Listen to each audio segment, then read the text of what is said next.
आज हमारे बीच आचार्य राजू विज्ञानी जी, जो कि व्यक्तित्व निर्माण में माता पिता का योगदान, इस विषय पे आप बोलेंगे। और मैं उनसे थोड़ा सा कहूंगा कि क्योंकि पितृपक्ष चल रहा है और उसका वैदिक स्वरूप क्या है, 5 से 10 मिनट के लिए कुछ थोड़ा उस पर भी हमें अपना ज्ञान दें, और उसके बाद हम अपने मेन टॉपिक पे जो है वह आ जाएंगे। 5 से 7 मिनट तक का जो है वह इनिशियली वो बता दें तो ज्यादा बेटर रहेगा। और आज जो हमारे जिनके जन्म दिवस हैं वे हैं चारू चौहान जी, हमारे अपना इंदु चौहान जी की आप डॉटर इन लॉ हैं। बीपीएस चौहान जी नोएडा से, और उसके बाद जतेंद्र बिश्निक जी यूएसए से, जो कि डॉक्टर एनपी सिंह जी के बेटे हैं और मीना सिंह जी के। और अभिनव सहगल का मैं सभी से अनुरोध करूंगा कि वह जो हमारा जन्म दिवस के समय का जो एक प्रक्रिया होता है उसमें उपलब्ध रहें आप। अभिनव जी का इंट्रोडक्शन दे दीजिए जरा मुझे ठीक से, जरा वो आपके बेटे हैं। हाँ, अभिनव जो है वो मेरा बेटा है जी। और आर्य समाज से धीरे धीरे ये जो आप जूम पे पिछले 2 साल से 2.5 साल से देख रहे हैं, सर बहुत काम कर रहा है, बहुत काम कर रहा है बेटा। हाँ, सेटअप तैयार किया उन्होंने सारा। और बेटा और बहू दोनों बहुत काम कर रहे हैं जी। और आपकी जानकारी के लिए लगभग अगले हफ्ते या उससे अगले हफ्ते हम practically Arya Samaj defence colony में शिफ्ट कर जाएंगे। और वहीं से अब हम जो हमारे प्रवक्ता आएंगे, लोग जो डिफेंस कॉलोनी के हैं, दिल्ली के हैं, वो उसमें आ सकते हैं। और जो हमारे विदेशों में हमारे जो मेंबर बैठे हुए हैं उनके लिए हम जूम साथ के साथ चलाएंगे। और वैसे ही हाइब्रिड रहेगा, हाइब्रिड, हाँ जी, हाइब्रिड रहेगा। और साथ के साथ हम आपको फेसबुक पे भी आप जो है उसे देख सकेंगे। इसकी तैयारी जो है वह चल रही है। तो मैं अब राजू विज्ञानी जी से कहूंगा कि वह जो है अपनी तरफ से इस कार्यक्रम को आगे बढ़ाएंगे। ओम। ओम। मेरी आवाज स्पष्ट है जी? बिल्कुल बिल्कुल स्पष्ट है जी। ये सभी मिल, हाँ अजय जी 7:50-55 तक बोलना है ना? हाँ जी हाँ जी हाँ जी हाँ जी हाँ जी हाँ जी बिल्कुल ठीक है। आइए सभी मिलकर हम एक बार गायत्री महामंत्र का पाठ करते।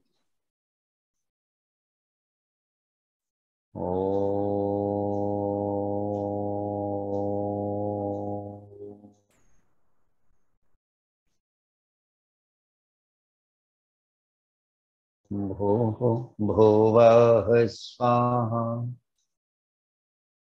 तत्सवितुर्वरेण्यं भर्गो देवस्य धीमहि धियो यो नः प्रचोदयात्।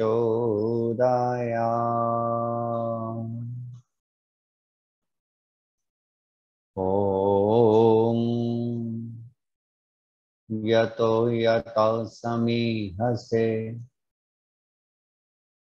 ततो नो अभयं कुरु शन्नः कुरु प्रजाभ्यः अभयन्नः पशुभ्यः। सहनाववतु सहनौ भुनक्तु सह वीर्यं करवावहै तेजस्विनावधीतमस्तु मा विद्विषावहै। शांति शांति शांति।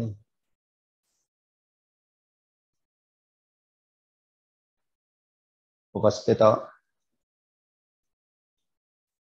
वंदनीय मातृशक्ति, आर्य समाज डिफेंस के माननीय प्रधान श्री अजय चौहान जी, माननीय मंत्री श्री अजय सहगल जी,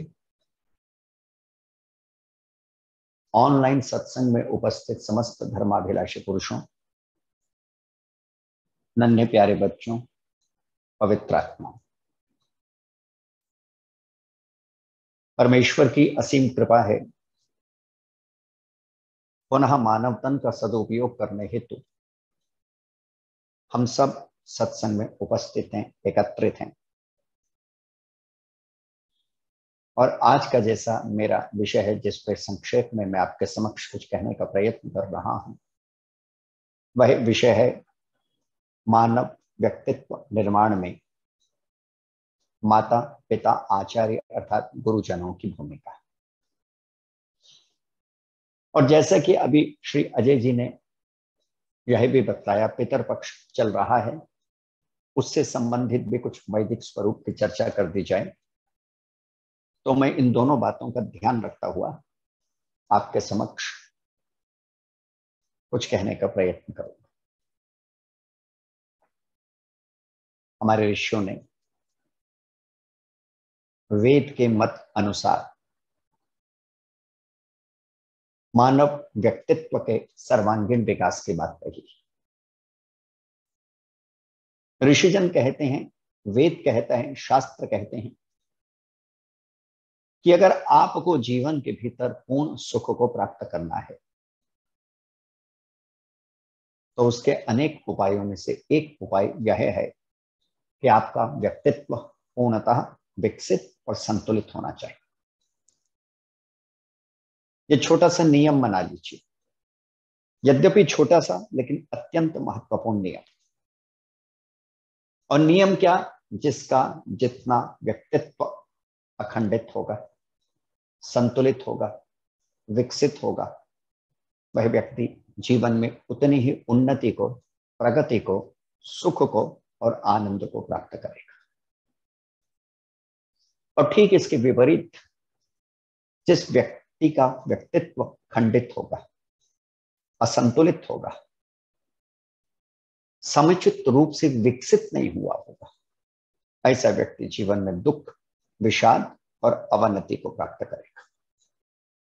पहले तो यही समझने का प्रयत्न करें कि व्यक्तित्व के भीतर क्या क्या आता है, अथवा व्यक्तित्व की परिभाषा क्या है। What is the definition of a balanced or integrated personality? First try to know it. जानिए। और उसमें सबसे पहली बात क्या है? शरीर स्वस्थ हो। मेरे शब्दों पे थोड़ा ध्यान रखिएगा, हर शब्द अपने आप में बड़ा महत्वपूर्ण है, और जो बाद में ज्वाइन कर रहे हैं संभवतः वे पूरी तरह समझ नहीं पाएंगे। शरीर स्वस्थ हो, यह व्यक्तित्व का भाग है। दूसरी बात, मन शांत हो, यह उन्नत व्यक्तित्व का भाग है। तीसरी बात, बुद्धि निश्चयात्मक वृत्ति से, निर्णय से युक्त हो। चौथी बात, आपका चित्त सुसंस्कारों से भरा हो। पांचवी बात, आपके हृदय के भीतर सद्भावना उठती हो। और छठी और बड़ी महत्वपूर्ण बात, आपकी आत्मा के भीतर किसी भी प्रकार के अविद्या के कुसंस्कार ना हो। जब ऐसा व्यक्तित्व का कमल खिलता है, फूल खिलता है, तब हम कहते हैं इस व्यक्ति का व्यक्तित्व उन्नत है, समुन्नत है, संतुलित है, विकसित है। और ऐसे विकसित व्यक्तित्व का स्वामी जीवन में सभी प्रकार के सुखों का भागी बन जाता है। यद्यपि बहुत कम व्यक्ति ऐसे होंगे जिनका व्यक्तित्व ऐसा होगा। शरीर भी निरोगी है, मन भी प्रसन्न है, बुद्धि भी निश्चय से भरी हुई है, चित्त भी सुसंस्कारों से भरा हुआ है, हृदय भी प्रेम से भरा हुआ है, और अंतरात्मा भी अविद्या इत्यादि के कुसंस्कारों से परे है। ऐसे व्यक्तित्व विरले होंगे, लेकिन हैं। और ऐसे ही व्यक्तित्व की प्रार्थना और याचना हम वेदादि शास्त्रों के भीतर भिन्न भिन्न रूपों में करते हैं। और आज का जो मेरा मूल विषय है, वह मूल विषय यह है कि इस प्रकार के व्यक्तित्व के विकास में हमारे माता पिता और गुरुजन किस प्रकार सहयोग दे सकते हैं, उसे किस प्रकार निर्मित कर सकते हैं, उसे किस प्रकार बना सकते हैं। तो वस्तुतः प्रत्येक मनुष्य के 3 शिक्षक होते हैं।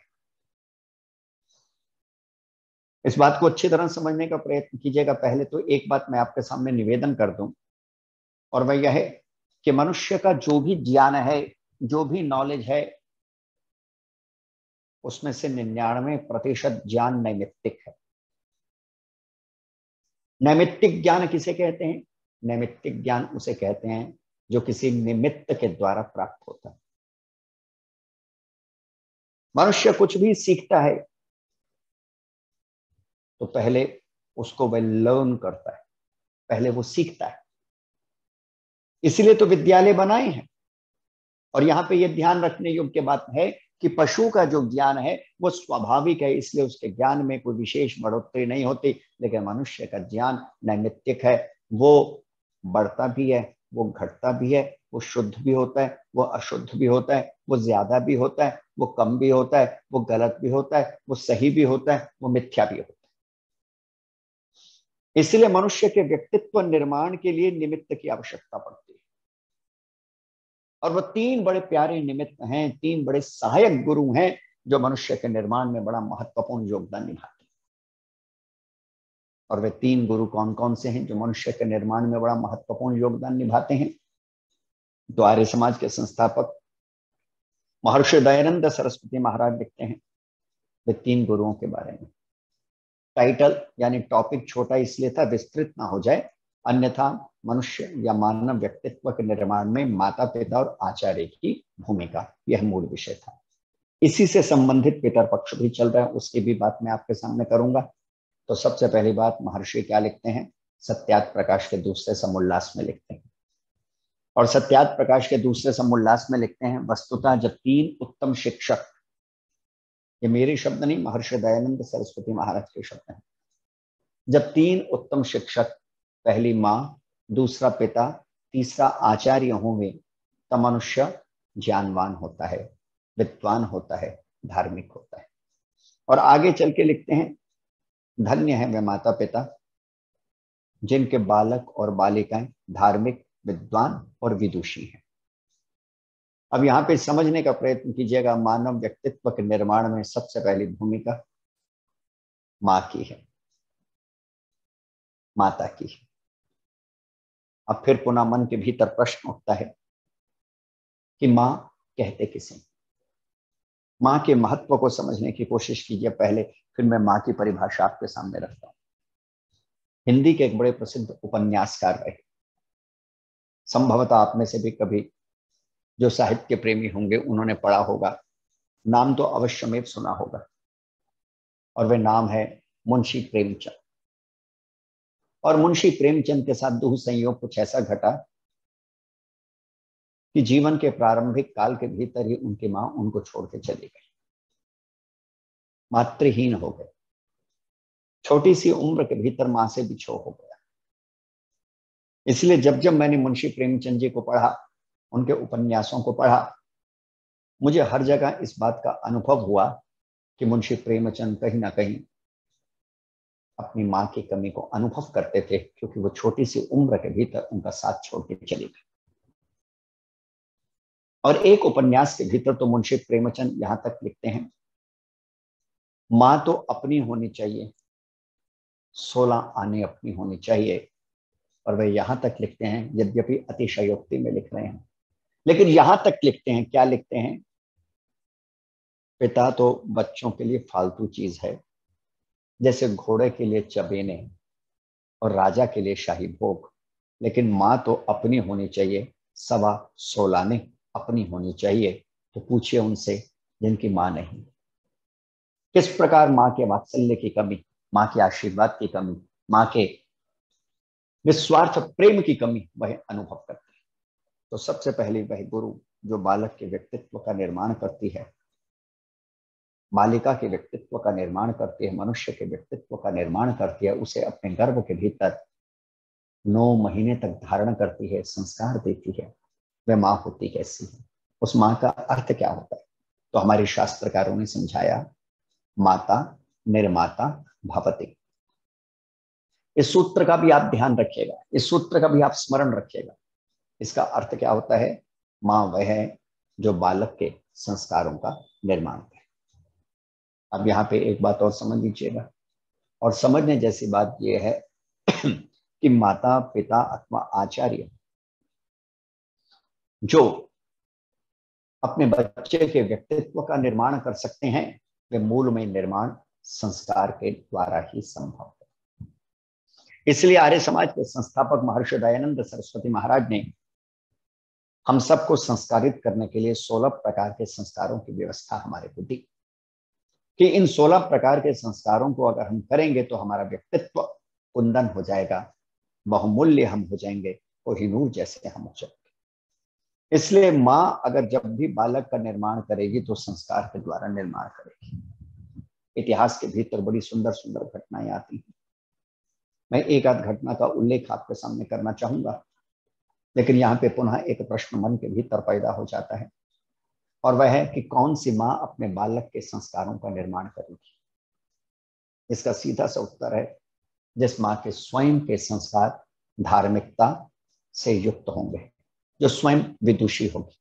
जो माँ स्वयं धार्मिक ही नहीं, जो माँ स्वयं विदुषी नहीं, वे अपने बालक को धार्मिकता अथवा विद्वत्ता के संस्कार भला कैसे दे पाएगी। इसलिए यहाँ पे अनिवार्य रूपेण समझ लीजिएगा कि माता पिता का प्रथम कर्तव्य क्या है।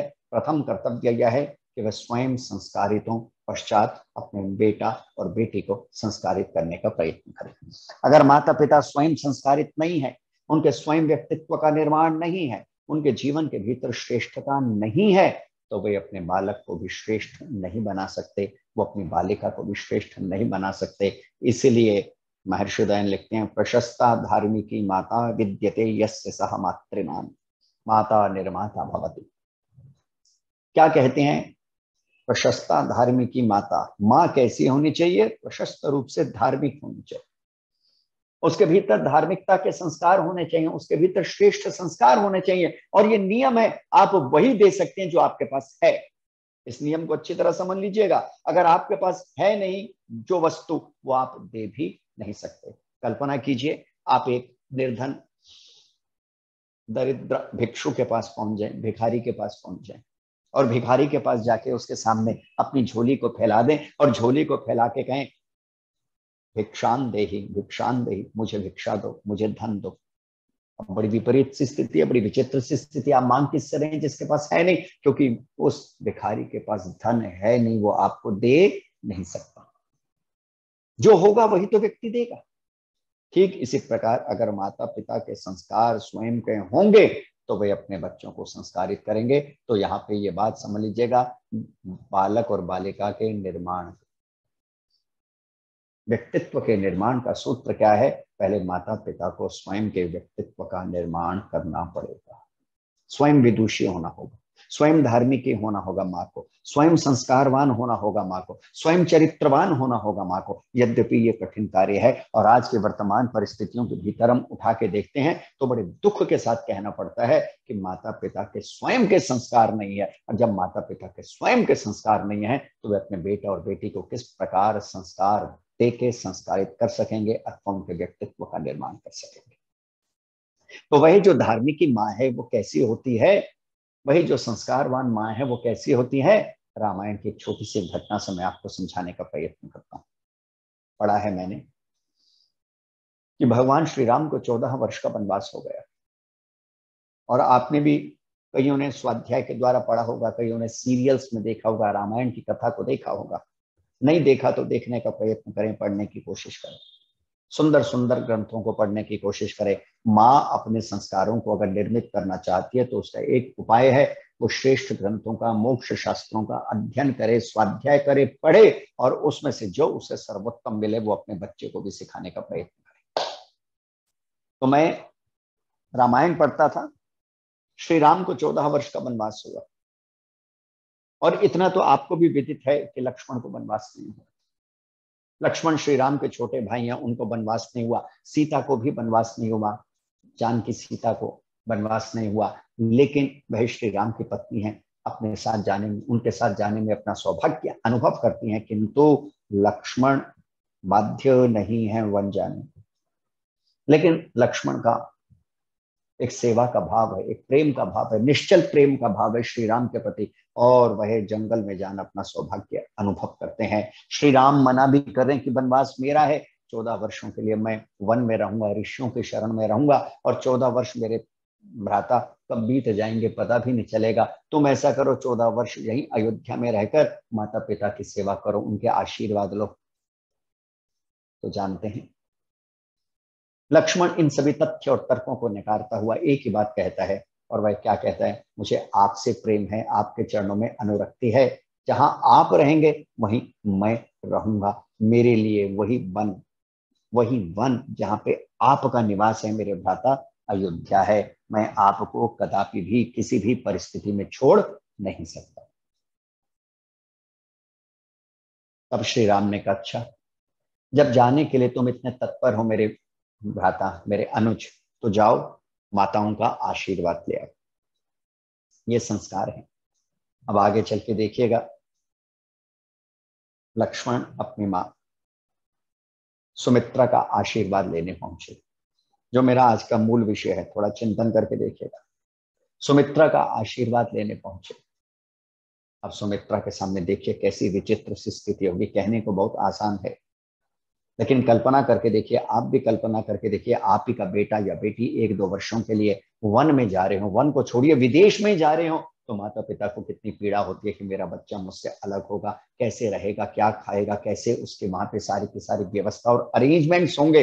लेकिन यहाँ पर तो स्थिति क्या है, 1 नहीं 2 नहीं 13 नहीं, पूरे 14 साल के लिए माँ के सामने उसका बेटा बिछड़ने को तैयार है, और बिछड़ने के लिए आशीर्वाद लेने को आया है। और लक्ष्मण अपनी माँ के सामने आशीर्वाद लेने आए हैं, और लक्ष्मण अपनी माँ के सामने क्या कहते हैं? माँ, मैं अपने अग्रज यानी बड़े भाई, एल्डर ब्रदर श्री राम के साथ वनवास जा रहा हूँ। इस पावन पुनीत कार्य में मैं आपका सहयोग चाहता हूँ। सहयोग ये चाहता हूँ कि आप मुझे आशीर्वाद दें। अब माँ के लिए कितना दुखदाई ये क्षण होगा कि अपने बेटे को यह आशीर्वाद देना कि तू जा, राम जी के साथ जा, अपने बड़े भाई के साथ जा, 14 वर्ष के लिए वनवास में जा, और ऐसे वनवास में जा कि एक तरह से 14 वर्ष, न जाने इस 14 वर्ष के भीतर क्या घट सकता है। पूरी संभावनाएं हैं मां भी संसार से विदा हो सकती है, पूरी संभावनाएं हैं कुछ भी हो सकता है, कुछ भी अनिष्ट हो सकता है, कुछ भी अमंगल हो सकता है। 14 वर्षों का समय छोटा समय नहीं होता प्रियात्मन, 14 वर्षों का समय थोड़ा समय नहीं होता, 14 वर्षों का समय बहुत लंबा समय होता है। लेकिन माँ ने जब इस बात को सुना तो इसे कहते हैं माँ। इस प्रकार वे अपने व्यक्तित्व, बालक के व्यक्तित्व का निर्माण करती है। हमारे को भी सीखना चाहिए माँ सुमित्रा से। और वहां पे वो क्या कहती है? मेरे बेटे, तू आशीर्वाद लेने के लिए आया है, तो मैं तुझे आशीर्वाद देती हूँ, और आशीर्वाद देते हुए तुझे कुछ सीख देना चाहती हूँ। I want to give you some lessons as my blessings.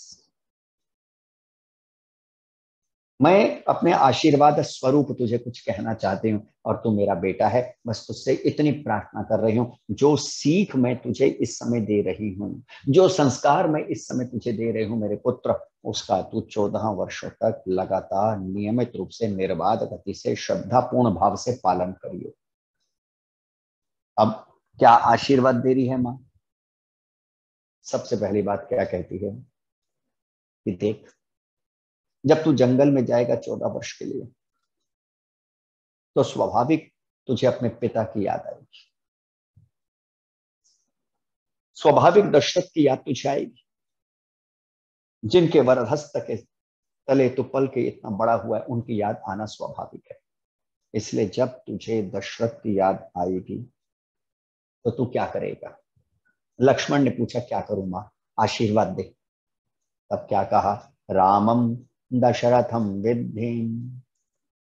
पहली बात कही, आशीर्वाद का स्वरूप देखिएगा कि सुन, जब तू वन के भीतर जाएगा, तुझे दशरथ की याद आएगी, अपने पिता की याद आएगी, तो सबसे पहला काम यह करियो मेरे पुत्र, अपने बड़े भाई राम को ही दशरथ समझियो। रामम दशरथम विद्धि, राम को दशरथ जानिए। अब यहाँ पे अच्छी तरह समझ लीजिएगा क्या कहने का अभिप्राय है माँ सुमित्रा का। माँ सुमित्रा अपने बालक को संस्कारित करते हुए कहती है, जैसे तू अपने पिता का सम्मान करता है, तूने कभी भी किसी भी परिस्थिति में अपने पिता का निरादर नहीं किया। ठीक इसी प्रकार मेरे पुत्र दोनों बातों का ध्यान रखियो। राम का सम्मान अपने पिता की तरह करियो और कभी भी किसी भी परिस्थिति में अपने भाई का निरादर मत करियो। इस बात को समझने की तरह कोशिश कीजिएगा, कितनी गहरी बात है। आजकल का अगर वर्तमान का समय होता ना तो माँ क्या कहती, बेटा देख, it's the best ever opportunity for you to get the kingdom. तेरे लिए अवसर है राज्य को प्राप्त करने का। भाई जा रहा है, भरत ननिहाल में है, इसको भेज दे वन और तू इसका शासक बन जा। तेरी भी ऐश मेरी भी ऐश, तू भी मौज करेगा मैं भी मौज करूं। लेकिन ये धार्मिक ही माँ है, ये धर्म के संस्कारों से युक्त माँ है। ये वह माँ है जिसकी आत्मा जागृत है, ये वह माँ है जिसका मन उन्नत है, ये वह माँ है जिसकी आत्मा शुद्ध पवित्र और निर्मल है। और वह माँ क्या कहती है, सुन, अब तू जंगल में जाने के लिए अगर उत्सुक ही है, वनवास को जाने के लिए उत्सुक ही है, तो पहली शपथ ले, पहला कर्म तू क्या करेगा, राम का पूर्ण सम्मान करेगा। और यहाँ पे एक बात अच्छी तरह ध्यान में रखिएगा, लक्ष्मण ने अपनी माँ को जो वचन दिया, अंत में इसी श्लोक, ये वाल्मीकि रामायण का श्लोक है, और वचन देते हुए क्या कहा था कि मैं इस बात का पूरा ध्यान रखूंगा, इन शपथों का पूरा निर्वाह करूंगा। और लक्ष्मण ने एक वीर सैनिक की भांति अपने प्राणों का उत्सर्ग किया, बलिदान किया, लेकिन अपनी माँ को दिए वचन को कभी भंग नहीं किया। ये है माँ और बेटे का संबंध। अब दूसरी बात समझने की कोशिश कीजिएगा। फिर सुमित्रा ने कहा कि देख, दशरथ की जब याद आएगी तो साक्षात राम जी के भीतर दशरथ का दर्शन कर लियो, अपना पिता समझ लियो। और ये भी बड़ी स्वाभाविक सी बात है, पिता मेरे बेटे जब तू वहां जाएगा तो तुझे दूसरी याद किसकी आएगी, मेरी याद आएगी। मुझे याद करेगा, मेरा स्मरण करेगा, मेरे वात्सल्य का स्मरण करेगा, मेरे स्नेह का स्मरण करेगा, मेरे आशीर्वाद का स्मरण करेगा। तब तुझे वहां पे क्या करना है। तो दूसरी बात बड़ी सुंदर क्या कही, पहली बात कही, रामम दशरथम विद्धिम माम विद्धिम जनकात्मजाम। दूसरी बात कही, मेरे स्थान पर जानकी के दर्शन, अर्थात जानकी को मेरी मां समझियो। जिस वासना शून्य दृष्टि से मेरे पुत्र तो मेरा दर्शन करता है, उसी वासना शून्य दृष्टि से तुझे जानकी के दर्शन करने। जिस प्रकार तू मेरा नित्य प्रति नमन और अभिनंदन करता है, वंदन करता है, ठीक उसी प्रकार तुझे जानकी का भी वंदन अभिनंदन करना है। और फिर तीसरी बात माँ क्या कहती है, तीसरी बात कहती है, जब तू जाएगा तुझे अपनी मातृभूमि अयोध्या की भी याद आएगी। तब तू अयोध्या के स्थान पे क्या देखेगा, और वे क्या कहते हैं, रामम दशरथम विद्धिम माम विद्धिम जनकात्मजाम अयोध्याम अटमीम विद्धि गच्छतात यथा सुखम। सुखपूर्वक मेरे बेटे जा। और तीसरी बात, तीसरी शपथ का ध्यान रख, और ध्यान रखने योग्य बात क्या है, अयोध्या की जब तुझे याद आएगी, मातृभूमि की याद आएगी, तो जंगल के राज्य को ही अयोध्या का राज्य समझ लेना। जा मेरे पुत्र, इस पावन पुनीत अवसर पर मेरा आशीर्वाद तेरे साथ है। ये है माँ जो बालक के संस्कारों का निर्माण कर रही है। तो बालक अथवा बालिका के व्यक्तित्व के निर्माण में माँ सबसे मुख्य स्तंभ है।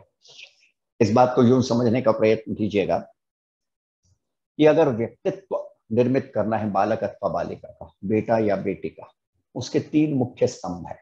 सबसे पहला स्तंभ है माँ, जो अपने बच्चे को संस्कार देती है, जो श्रेष्ठ संस्कार देती है। और संस्कार का अर्थ भी समझ लीजिएगा। कभी किसी के मन के भीतर प्रश्न उठता हो संस्कार का अर्थ क्या होता है, तो महर्षि दयानंद सरस्वती महाराज ने आर्य उद्देश्य रत्नमाला एक छोटी सी पुस्तक लिखी है, और उस पुस्तक के भीतर ऋषिवर संस्कार का अर्थ कह रहे हैं। और वह कहते हैं, जिससे शरीर, मन, बुद्धि, आत्मा उन्नत और सुसंस्कृत होते हैं, उसे संस्कार के नाम से पुकारा जाता है। इस बात को यहाँ पे अच्छी तरह समझ लीजिएगा। शरीर, मन, बुद्धि और आत्मा को उन्नत और सुसंस्कृत करने की प्रक्रिया का नाम संस्कार है। इसलिए सबसे पहली बात, माता संस्कारित हो, वे बच्चे को संस्कारित करे, बालक और बालिका के चरित्र का निर्माण होता है। दूसरी बात आती है पिता। ये बड़ी महत्वपूर्ण बात है। और महर्षि दयानंद सरस्वती महाराज क्या लिखते हैं, पिता रक्षका भवति। अब पिता किसे कहना चाहिए, पिता उसे कहते हैं जो रक्षा करता है। पिता शब्द पारक्षण धातु से बना है। पितर शब्द भी उसी से आता है। जो रक्षक होते हैं, जो पूजनीय होते हैं, पालक होते हैं, उनको हम पिता के नाम से पुकारते हैं। और आजकल जैसे कि आप देख रहे हैं, ये पितृपक्ष चल रहा है और इसके भीतर पौराणिक मान्यता के अनुसार क्या होता है? पौराणिक मान्यता के अनुसार वर्ष में एक दिन हम अपने माता पिता का श्राद्ध करते हैं। जबकि अगर तर्क की दृष्टि से यह देखा जाए तो यह बात अपने आप में ठीक नहीं है। It can not be accepted. इसे स्वीकार नहीं किया जा सकता। और वह क्या बात कि वर्ष में मात्र एक दिन आप अपने माता पिता पूज्यों और रक्षकों को तृप्त करने का प्रयत्न करो। समझने की कोशिश कीजिएगा। एक छोटी सी बात कहता हूं। आर्य समाज के संस्थापक महर्षि दयानंद सरस्वती महाराज ने 5 प्रकार के यज्ञों का विधान मनुस्मृति के आधार पर किया है कि मानव सुखी होना चाहे तो कम से कम ये 5 यज्ञ करे। यद्यपि महाभारत के भीतर इसके अतिरिक्त भी अन्य प्रकार के यज्ञों की चर्चा और शौत और स्मार्त ग्रंथों में अन्य प्रकार के यज्ञों की चर्चा भी हमारे को देखने को मिलती है। लेकिन ये 5 बड़े महत्वपूर्ण यज्ञ हैं और उसमें सबसे पहला यज्ञ ब्रह्म यज्ञ के नाम से पुकारा जाता है। दूसरे को हम देव यज्ञ कहते हैं। मेरा मुख्य विषय यज्ञ की मीमांसा करना नहीं है, यज्ञ पे प्रवचन नहीं है। तीसरा यज्ञ है पितृयज्ञ। अब यहां से समझने की कोशिश कीजिएगा जो बात मैं कहना चाहता हूं। पितृयज्ञ ये तीसरा यज्ञ है, अतिथि यज्ञ चौथा यज्ञ है, बलिवेश्व देव यज्ञ 5वां यज्ञ है। और पितृयज्ञ के विषय में महर्षि दयानंद सरस्वती महाराज ने इसके 2 भाग किए हैं। एक भाग को श्राद्ध के नाम से पुकारा गया, दूसरे भाग को तर्पण के नाम से पुकारा गया। अब महर्षि दयानंद सरस्वती महाराज क्या कहते हैं? पितृयज्ञ के अंतर्गत जीवित माता पिता का श्रद्धा पूर्वक तर्पण हम सबको करना चाहिए, नित्य प्रति करना चाहिए। ये तीसरा यज्ञ है, ये बड़ा महत्वपूर्ण यज्ञ है। इस बात को अच्छी तरह समझ लीजिएगा। अब यहाँ पे श्राद्ध का अर्थ भी समझते चलेंगे, क्योंकि हमने तो श्राद्ध का एक अर्थ समझ लिया। और अर्थ क्या हुआ? साल में पितर पक्ष के भीतर कोई दिन आ गया जिस दिन मेरे माँ, मेरे पिता, मेरे चाचा, मेरे मामा, मेरे दादा, मेरी दादी, मेरी नानी किसी का श्राद्ध है। उस दिन ब्राह्मणों को जाके खिला दिया, तृप्त कर दिया, बात समाप्त हो गई। नहीं, वैदिक चिंतन कहता है श्राद्ध को समझने की कोशिश कीजिएगा और तर्पण को भी समझने की कोशिश कीजिएगा, और वह किया भी कैसे जाता है और किसका किया जाता है, ये भी बड़ा महत्वपूर्ण है। तो उसमें सबसे पहली बात, श्राद्ध का अर्थ होता है श्रद्धा पूर्वक किया गया कार्य।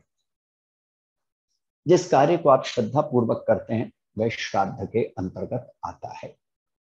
और तर्पण का सीधा सा अर्थ है, महर्षि दयानंद सरस्वती लिखते हैं, जिन क्रियाओं से मेरे पितर अर्थात मेरे रक्षक, मेरे पालक, मेरे पूजनीय पुरुष तृप्त होते हैं उसे हम तर्पण के नाम से पुकारते हैं। श्रद्धा पूर्वक कार्य करने का नाम श्राद्ध है और अपने माता पिता को तृप्त करने का नाम, अपने गुरुजनों को तृप्त करने का नाम तर्पण है। लेकिन एक प्रश्न यहाँ पे है, किसका श्राद्ध किया जाता है? उत्तर होता है जो जीवित हैं उनका श्राद्ध किया जाता है। जो चला गया वही तो परमेश्वर की व्यवस्था के अंतर्गत बहुत कम समय के भीतर नए शरीर को धारण कर लेता है। वह तो अगली योनि को चला गया, पता नहीं किस योनि को गया, किस शरीर में गया, किस घर में गया, किस प्रांत में गया, किस संसार में गया। नो बॉडी कैन नो, कोई जान ही नहीं सकता। इसलिए यहाँ पे ध्यान रखने योग्य बात यह है कि जो जीवित हैं उन माता पिता का मुझे और आपको बड़ी श्रद्धा पूर्वक श्राद्ध करना है, उनको तृप्त करने की कोशिश करनी है। लेकिन व्यवस्था क्या बनी हुई है? व्यवस्था क्या यह बनी हुई है, जीवित पिता को दंडम डंडा, मरने के बाद पुजाएं गंगा। व्यवस्था बड़ी अजीब सी है कि जब तक माता पिता जीवित हैं तो क्या करते हैं, वाणी और पाणी दोनों के द्वारा उनका निरादर करते हैं। ये 2 ही ढंग है वृद्धों के निरादर करने का। यही 2 ही ढंग है बड़े महत्वपूर्ण जिससे आप अपने माता पिता को तिरस्कृत कर सकते हैं, उनका तर्पण नहीं करते। कौन कौन से 2 ढंग है? पहला ढंग है वाणी, दूसरा ढंग है पाणी। वाणी कहते हैं वचन को, शब्दों के द्वारा। वाणी अर्थात शब्दों के द्वारा। कई घरों के भीतर आपने देखा होगा ना, और देखा क्या होगा युवा गुस्से में आके अपने माता पिता से अपशब्दों का प्रयोग करते हैं। ये तर्पण नहीं, ये श्राद्ध नहीं। और कई घरों के भीतर तो बड़ी दुखदाई स्थिति ऐसी होती है, नहीं कहना चाहिए, कि लोग पानी अर्थात हाथ उठा के भी अपने माता पिता का तिरस्कार करते हैं। ये बड़ी दुखदाई स्थिति। देश के भीतर दुर्भाग्य से जो वृद्धाश्रम बढ़ते जा रहे हैं ना, ये किस बात का संकेत है प्रियात्मन? थोड़ा गहराई से सोचने की कोशिश कीजिएगा। ये वृद्धाश्रमों का बढ़ना किस बात का संकेत है? ये वृद्धाश्रमों का बढ़ना इस बात का संकेत है कि अब मेरे देश के भीतर मेरे देश का युवा संस्कारित नहीं है।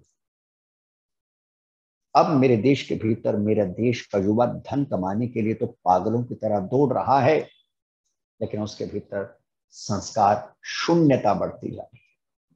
यह इस बात का संकेत है क्या कि मेरे देश के भीतर मेरे देशवासियों ने अपने जीवित माता पिता का श्राद्ध और तर्पण करना छोड़ दिया है। इसलिए हे आर्यों, महर्षि दयानंद सरस्वती महाराज ने जो हमारे को कहा है ना कि जीवित माता पिता का श्रद्धा पूर्वक तर्पण करो, वो हम सबका कर्तव्य है। और एक दिन नहीं करना, एक दिन तथाकथित ब्राह्मणों को खिला दिया और 364 दिन सो गए। 364 दिन माता पिता दुख के भीतर हैं, गुरुजन दुख के भीतर हैं, पितर दुख के भीतर हैं, और हम व्यर्थ की बातें किए जा रहे। नहीं, प्रतिदिन प्रतिक्षण प्रतिपल करना है। मैं छोटा था तो मेरे पूज्य पिताजी महाराज ने मुझे संस्कार दिए। आज मैं उनके संस्कारों के कारण ही आपके समक्ष कुछ निवेदन कर रहा हूँ। आदरणीय चौहान जी सुन रहे हैं, भाई अजय जी भी सुन रहे हैं, और भी बहुत ऐसे हैं जो इस समय ऑनलाइन सुन रहे हैं। उनमें से बहुत व्यक्ति ऐसे हैं जो मुझसे 35 साल से संबंधित हैं, जानते हैं किस प्रकार मेरे माता पिता मुझे संस्कार दिया करते थे, किस प्रकार उन्होंने मुझे संस्कारित करने की कोशिश की। तो मुझे एक माता पिता के श्राद्ध और तर्पण से संबंधित कविता याद आ गई कि किस प्रकार हम अपने माता पिता का श्राद्ध और तर्पण करें, जो हमारे व्यक्तित्व को निर्मित करने में सबसे बड़ी महत्वपूर्ण भूमिका निभाते हैं। तो कविता का भी आनंद लीजिएगा, अपना ही आनंद है साहित्य का। तो वे किस प्रकार माता पिता का श्राद्ध और तर्पण करें, इस छोटी सी कविता के भीतर बतलाया गया है। नित्य प्रति उठकर रोज सवेरे पहला हम ये काम करें। नित्य प्रति उठकर रोज सवेरे पहला हम ये काम करें, शीश झुकाकर माता पिता के चरणों में प्रणाम करें।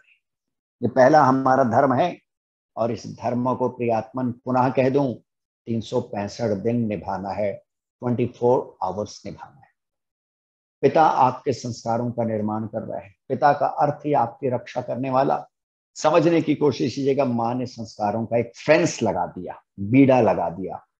अब पिता क्या कर रहा है, वही संस्कार किस प्रकार पुष्पित हो, किस प्रकार पल्लवित हो, किस प्रकार अंकुरित हो, और संस्कार रूपी वृक्ष किस प्रकार सुवासित हो जाए, सुगंध से भर जाए, पिता वह काम कर रहा है। इसलिए पिता अपने आप में आदरणीय है, पूजनीय है, वंदनीय है। जहां हम माँ को आदरणीय, वंदनीय और पूजनीय माने, वहां अपने पिता को भी वंदनीय और पूजनीय और अभिनंदनीय स्वीकार करते हुए उनका भी जब तक जीवन रहे तब तक श्राद्ध और तर्पण करते रहे। और किस विधि, तो कविता के भाव समझने की कोशिश कीजिएगा।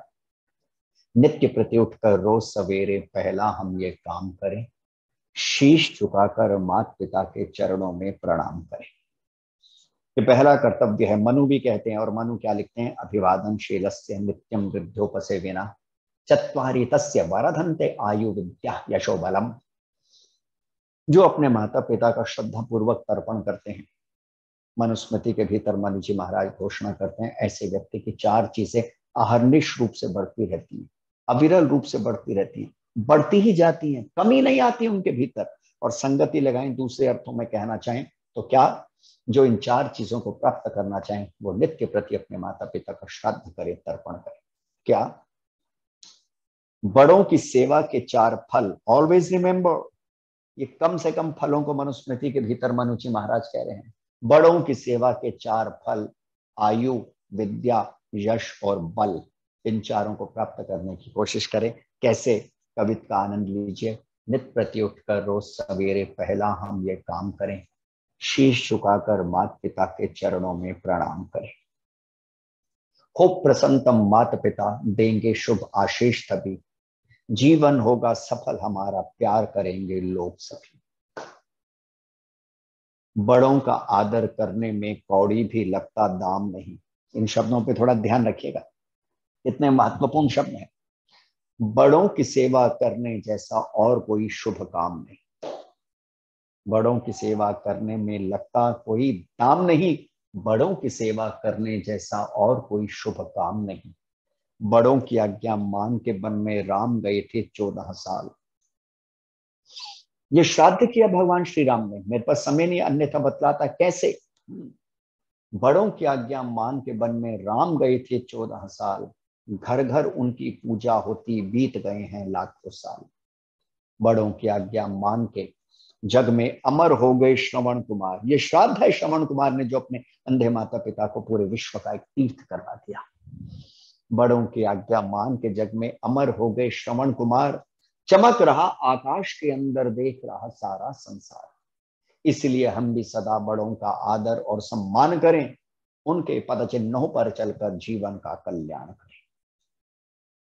विद्यालय में जो अध्यापक देते हैं हमको शिक्षा, विद्यालय में जो अध्यापक देते हैं हमको शिक्षा, उनके उपकारों का ऋण भी नहीं चुकाया जा सकता। कितनी सुंदर सुंदर बातें हमको यह सिखलाते हैं, माता पिता सिखला नहीं सकते जो कुछ ये सिखलाते हैं। पुनः कह दूं, कितनी सुंदर सुंदर बातें हमको यह सिखलाते हैं, माता पिता सिखला नहीं सकते जो कुछ ये सिखलाते हैं। इसी वास्ते गुरु का दर्जा बढ़कर है माँ बाप से भी। इसी वास्ते गुरु का दर्जा बढ़कर है माँ बाप से भी। गुरु की जिसने आज्ञा मानी, पूर्ण उसके काम सभी। दृढ़ निश्चय आज करे हम बड़ों की आज्ञा पालेंगे। दृढ़ निश्चय आज करे हम बड़ों की आज्ञा पालेंगे। अपने जीवन को सेवक अमली सांचे में ढालेंगे। अपने जीवन को सेवक अमली सांचे में ढालेंगे। यह दृढ़ निश्चय आज हम करें कि प्रतिदिन प्रतिक्षण न वाणी से अपने माता पिता का निरादर करेंगे, न पानी से अपने माता पिता और आचार्य का निरादर करेंगे। और करेंगे क्या कि माता पिता और आचार्य की सेवा के लिए जहां तक हो सके, जो हमसे अधिकतम हो सके, उसे करने का प्रयत्न करेंगे। प्रेम पूर्ण ढंग से, प्रीति पूर्वक ढंग से, धर्मानुसार ढंग से करने का प्रयत्न करेंगे। तो इस बात को अच्छी तरह ध्यान में रखिएगा। और ध्यान में रखने वाली बात यह क्या है, श्राद्ध जीवित का ही होता है। मरणोपरांत तो जीव परमेश्वर की व्यवस्था से कुछ ही क्षणों के भीतर नई योनि अर्थात शरीर को प्राप्त करता हुआ अगली यात्रा पे चला जाता है। लेकिन मन के भीतर फिर एक प्रश्न उठता होगा, और वे प्रश्न बड़ा सारगर्भित है, बड़ा सार्थक है। और वे प्रश्न यह है, तो क्या माता पिता जब संसार से चले जाएं या गुरुजन संसार से चले जाएं, तो कोई भी कर्तव्य हमारा और आपका शेष नहीं रह जाता? तो यहाँ पे इसका उत्तर है, शास्त्रीय दृष्टि से तो कोई कर्म शेष नहीं रह जाता, किंतु व्यावहारिक दृष्टि से, सामाजिक दृष्टि से एक कर्म शेष रह जाता है। और वे कर्म शेष क्या रह जाता है कि जो हमारे माता पिता ने हमारे को संस्कार दिए हैं, जो पथ उन्होंने प्रदर्शित किया है, जो राह उन्होंने दिखाई है, उस श्रेष्ठ राह पर हमारे को चलने का प्रयत्न अवश्यमेव करना चाहिए।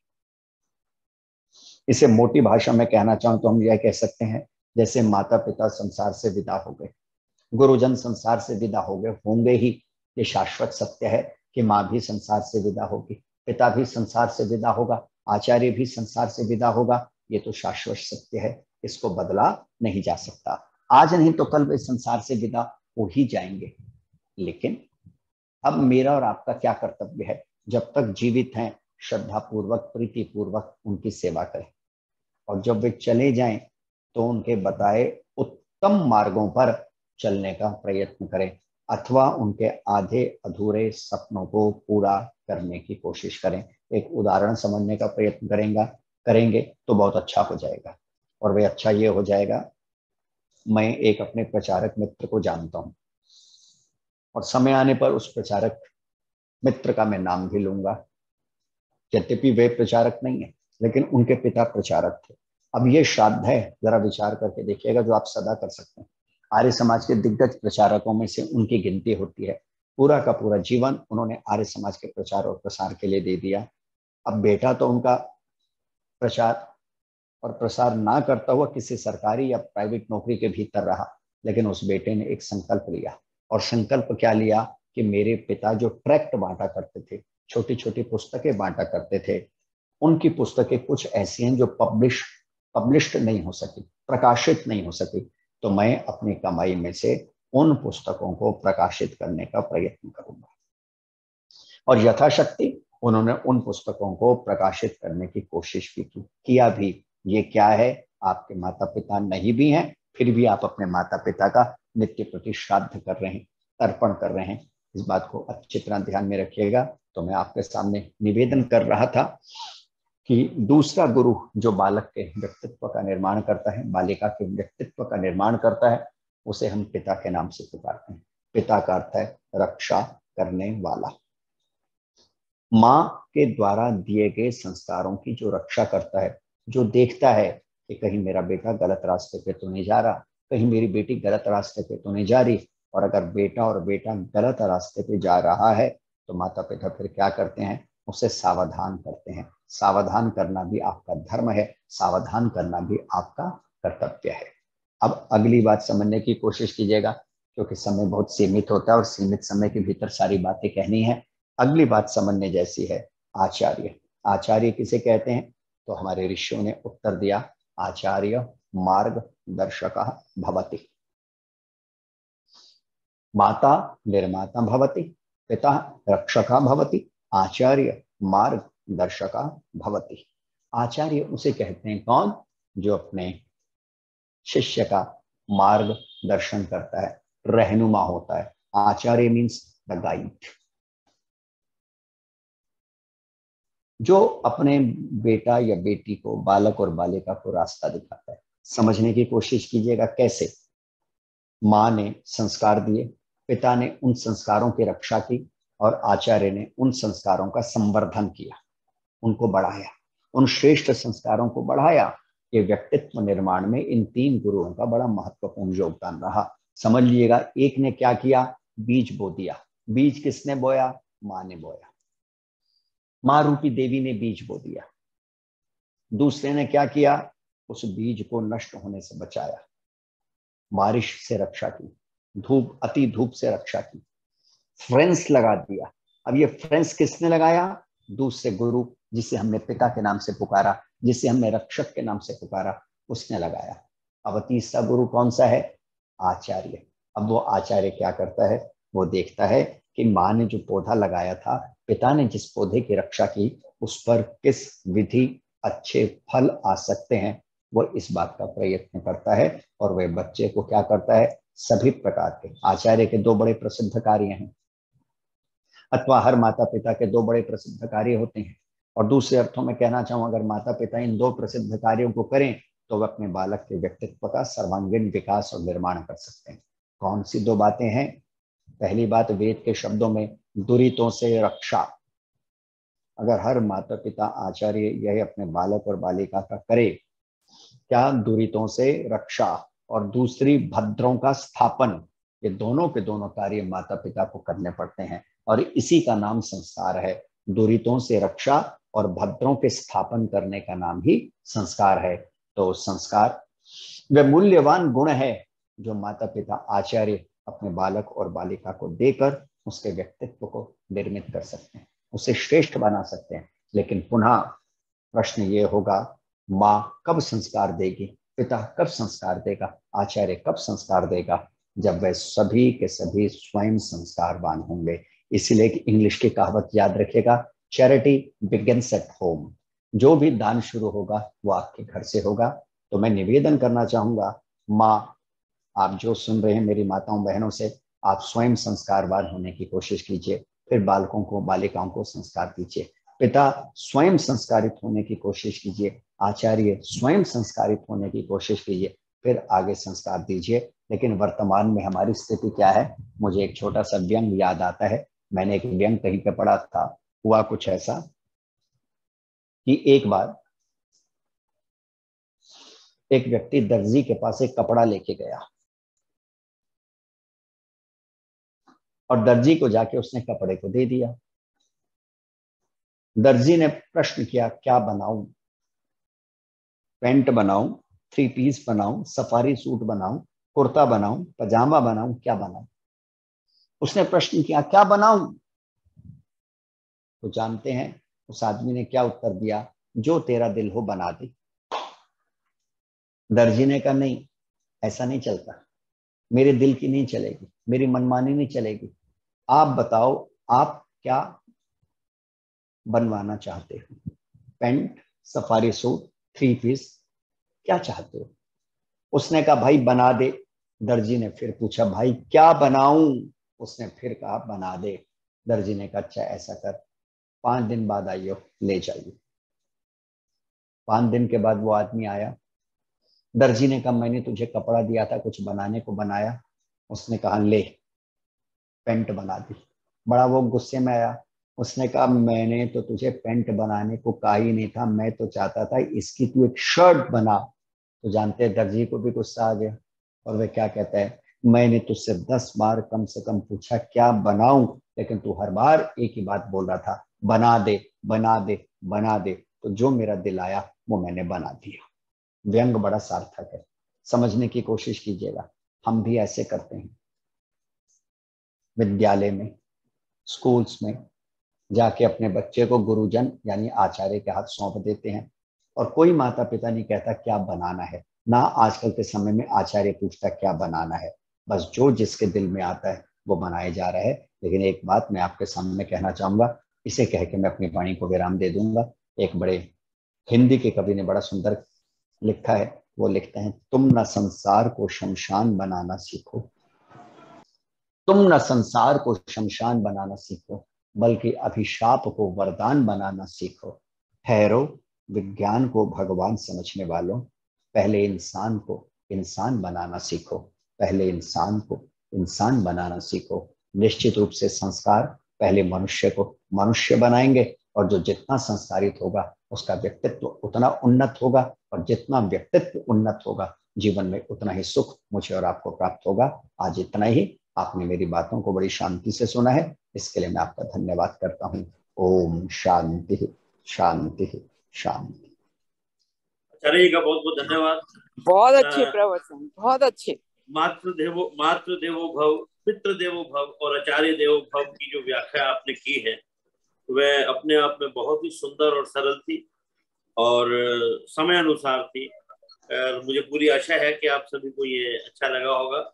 और एक बहुत ही दिनों से जो डिमांड चल रही थी कि आर्य समाज डिफेंस कॉलोनी के पट कब खुलेंगे, अगर प्रभु कृपा रही तो अगले सप्ताह आर्य समाज डिफेंस कॉलोनी से ही इसका सीधा प्रसारण होगा।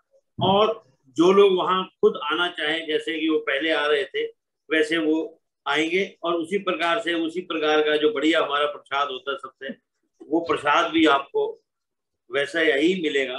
तो आप सभी का स्वागत है और मैं सभी को सूचना पहुंचाऊंगा इस चीज की, क्योंकि टेक्निकली थोड़े बहुत इफ एंड बट्स हमारे हैं कि हमें क्या चीज कुछ नई लेनी पड़ेगी जिससे कि हम वहां से इस कार्य को कर सकें। तो आप सभी का बहुत बहुत धन्यवाद।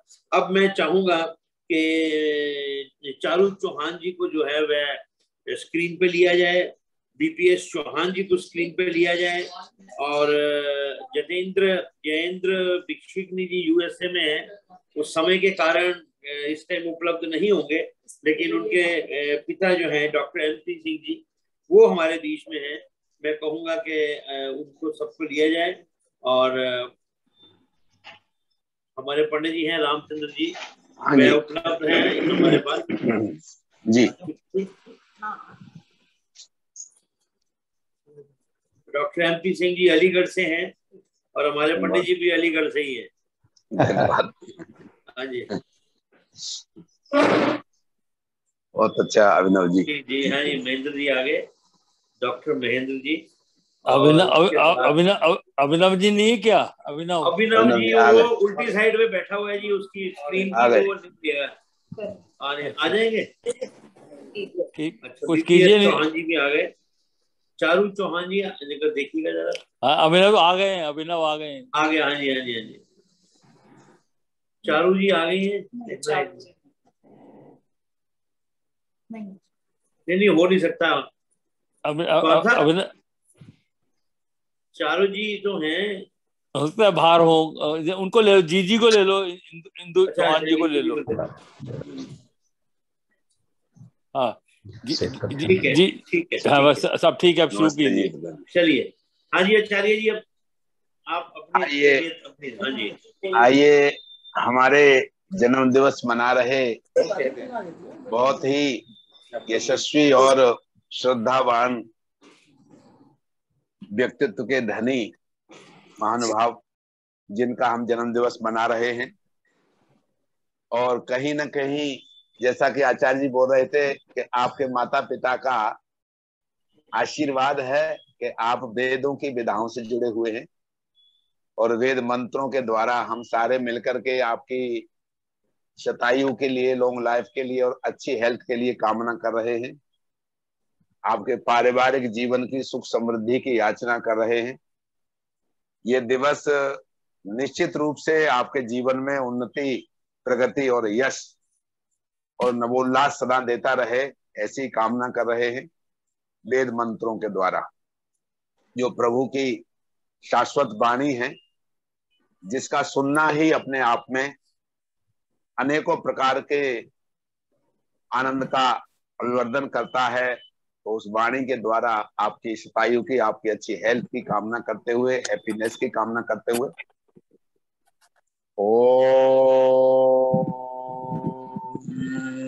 उत्तिष्ठ ब्रह्मणस्पते देवान यज्ञेन बोधय आयु प्राणं प्रजां पशुं कीर्तिं यजमानं च वर्धय।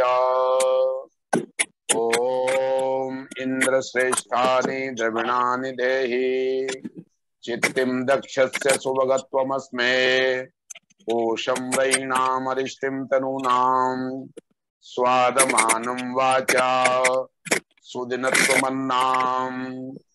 ओम स्वस्ति पन्थामनुचरेम सूर्या चंद्रमसा विवा पुनर्ददता घनता जानता संगमे महे। ओम तच्चक्षुर्देव हितं पुरस्ता शुक्रम चरत पश्येम शरदा शतम् जीवेम शरदा शतम् तृणयाम शरदा शतम् प्रप्रवाम शरदा शतमदीनास्याम शरदा शतम् भूयश्च शरदा शतात्। वेद की इन ऋचाओं में आपके लिए हम सब ने ये प्रार्थना की है कि संसार के श्रेष्ठ धनों का स्वामी भगवान आपको बनाए।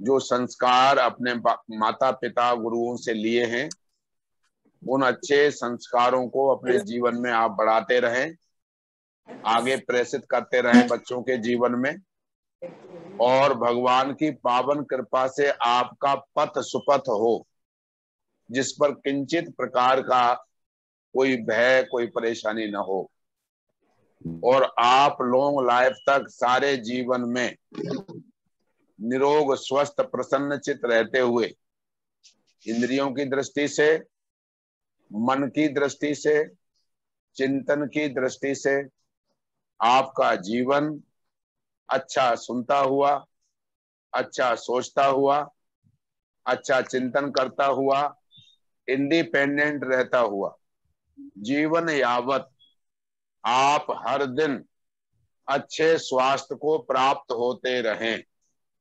आपका हर दिन आपको जीवन में एक नवीन ऊर्जा देता रहे, आपका हर दिन पॉजिटिविटी से परिपूर्ण रहे, आशाओं से परिपूर्ण रहे। आपका अपना जीवन अपने लिए, अपने परिवार के लिए, अपने समाज के लिए, अपने राष्ट्र के लिए और सबके लिए कल्याणकारी, सुखदायक, मंगलमय हो। इन शुभकामनाओं के साथ आप सबके लिए बहुत बहुत साधुवाद, आशीर्वाद, धन्यवाद। ओम स्वस्ति, ओम स्वस्ति, ओम स्वस्ति। जी। और जी सभी का धन्यवाद। सभी उपलब्ध रहे और इसी प्रकार अगले वर्ष भी आपका जन्म दिवस इसी प्रकार से मनाया जाए, ऐसा पिता परमात्मा से हमारी है। आपकी दीर्घायु हो। और फिर से कहूंगा कि अगले सप्ताह हम इसी दिन, अगर प्रभु की कृपा रही तो हम अगले सप्ताह जो है आपसे आर्य समाज डिफेंस कॉलोनी के बेसमेंट हॉल में मिलेंगे। और जो हमारे पर हाइब्रिड में रहेंगे लगातार।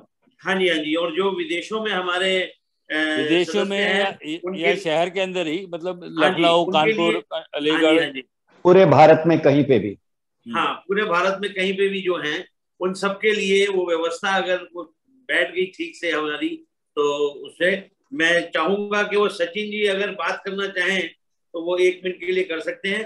बाकी सदस्य जो हैं वो अपने, सचिन लेफ्ट कर गया, चलो कोई बात नहीं, कल बात करेंगे। ठीक है जी, आप सभी का बहुत बहुत धन्यवाद। सबको नमस्ते। आचार्य जी शांति पाठ। नमस्ते उमा जी, नमस्ते।